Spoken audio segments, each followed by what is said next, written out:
Vous savez, aujourd'hui on vit dans un monde, on ne connaît pas la pudeur. On ne connaît pas la grandeur de la force de nos yeux. Il y avait un jour un rabbin, il s'appelait le Beth Israël.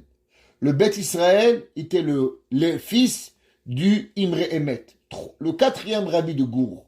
Le rabbi de Gour, il y avait le Chidushé Harim, Rabbeinu Yitzhak Meir. Après, il y avait le Sfat Emet. Après, il y avait le Imre Emet. Et après, il y avait le Beth Israël. Le Beth Israël était le rabbi de Gour qui était enterré. Il est mort dans la guerre des 6 jours. Il est enterré dans sa yeshiva à Jérusalem. Et un jour, le Rav, il avait toujours les volets fermés. Et un jour, on est venu dans son bureau, on a fait le ménage. Alors, les volets, ils avaient été ouverts. Quand le Rav, il s'est approché de la fenêtre, alors il a vu une femme. Le Rabbi, il a commencé à pleurer, à pleurer, à pleurer, à pleurer. Son élève lui a dit, Rabbi, pourquoi tu pleures? Il dit, parce que j'ai vu une femme dans la cour. Il lui a dit, mais Rabbi, c'est ta femme. Il dit, c'est pas vrai. Jure-moi. Et l'élève a dû jurer au Rabbi que c'était sa propre femme. Le Beth Israël, il reconnaissait même pas sa femme. Et malgré qu'il s'occupait d'elle. Et laissez-moi vous raconter l'histoire du Beth Israël.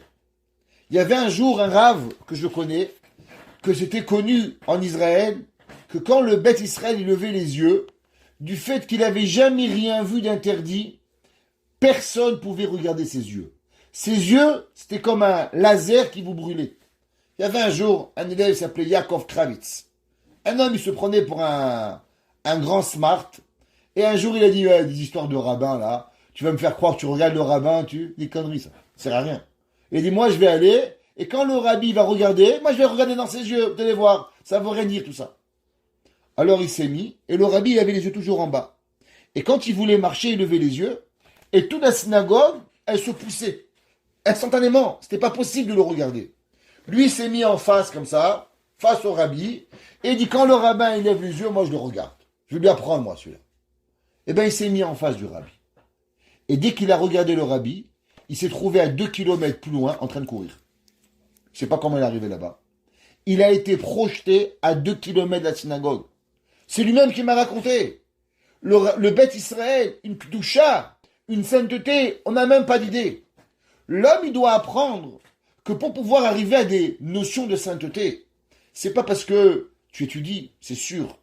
C'est pas parce que tu manges pas ce qu'il faut pas manger. Parce que c'est sûr, quand on mange des choses qu'il faut pas, alors on peut pas absorber la Torah. Mais il y a quelque part quelque chose qu'il faut faire excessivement attention. Ce sont nos yeux.